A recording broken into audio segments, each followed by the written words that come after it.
that is a pretty impressive number when you look at a community. When you use this 16,900 in population we have, to have 2,200 members of the rec center is a pretty impressive thing there. Okay, were you first? Yeah, right. Yes. I was actually one of the drivers to have this study done.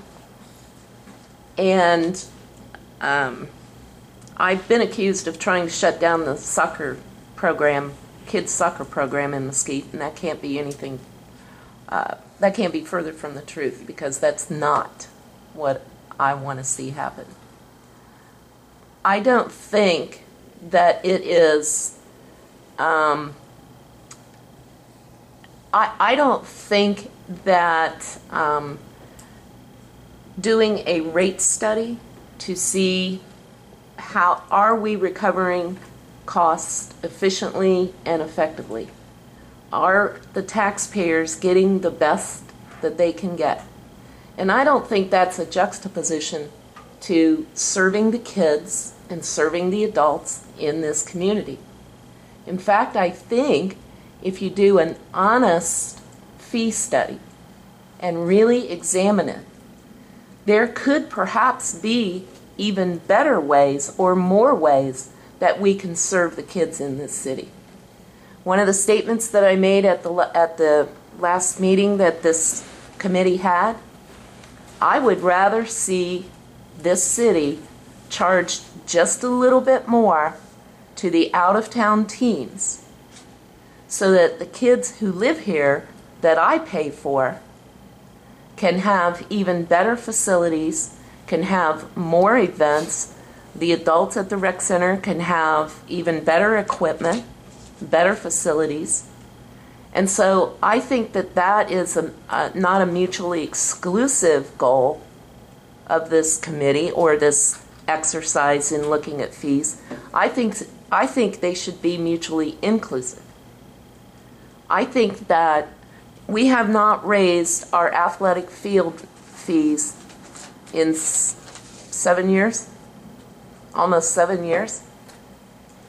We are half of what other cities charge. Our biggest competitor, St. George.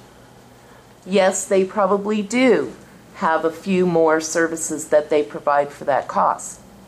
But what I would like to see this committee do is to entertain the idea that what if we charge $25 more on top of this $150 fee? I don't want to price us out of the market. I don't want to price us to the point where they don't want to come here. That's not my goal either. But I certainly think that it is feasible to look at raising those fees a little bit for out-of-town teams and tournaments so that our kids can have more and better facilities that we would use on a day-to-day basis, so that the high school can have better facilities here that we're not going to get through the school district. We're going to get it through the city if we get them. So if we can charge those people out of town a little bit more money, our own soccer teams can have the best fields. That is one thing that I would seriously like this committee to really examine. I think your point is great. I happen to be one of the lead volunteers for the President's Day Cup soccer tournament. It's also on Martin Luther King. And I believe each tournament brings in 3,800 to 4,500 people. And the city provides the field, and they pay for the lights, and then the grunt work is done by all of us volunteers. I can't tell you the economic impact that McDonald's must have, because I bag up about 100 garbage bags per day with a good price. You had a good weekend. But I think there is a balancing act there, because Utah Youth Soccer loves Mesquite. They love our facility, and we are priced right. But if you look at St. George is a huge competitor of ours. Mm-hmm. They're after these guys, Mm-hmm. big time. And this is a huge economic benefit, these two tournaments alone. So as we're looking at that, the services that we give, if we're going to start charging $300 No. per game or whatnot, field use fee, what's the return? And I understand if we can provide more, if there's a little extra charge, but what Mesquite has right now, folks, we don't have a rail spur, we do not have natural gas, but we do have is the ability to bring in these sports venues with the wonderful facilities that were built by our forefathers and built up at the Mesquite Event Center. We need to capitalize on that. I wish we had more hotel rooms here, which I think we could have twice as many venues. But just keep in mind, we need to be cost effective. Hopefully that'll provide more services. But please do not price us out, because we will lose. I'm meeting with these kids that are running these big events, and they're going to bring in the Olympic Development Program in 3 different stages. They're going to continue to grow for some reason. You know, Mesquite, you know, we're part of Las Vegas, but we're also part of Utah, and the fact that they can come and play golf while their kids are playing soccer or softball is a great experience. So I would just ask, when you're looking at this, and keep in mind the fee versus the service, and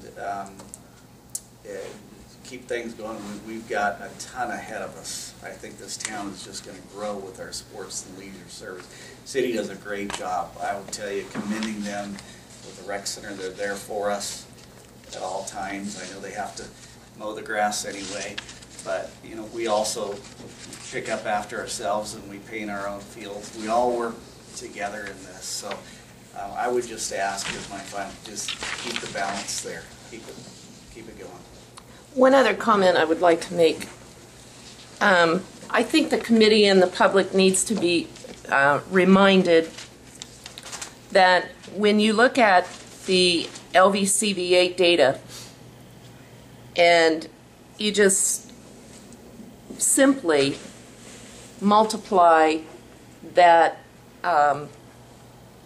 estimate that LVCVA gives us for revenue per visitor, that includes hotels, that includes food, essentially 3 meals a day.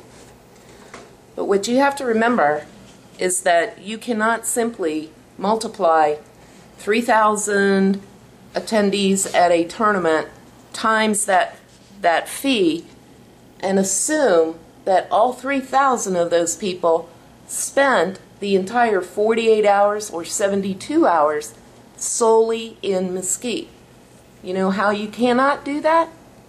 We don't have enough hotel rooms in Mesquite to service 3,000 to 4,000. So those numbers cannot simply be multiplied across the table. This town only has 1,700 hotel rooms. That's it. That's all the hotels. That's not just the casinos. That's Best Western. That's Holiday Inn. Every hotel room in here. So when you start looking at that $11 million, you gotta kind of back away from that a little bit, because no.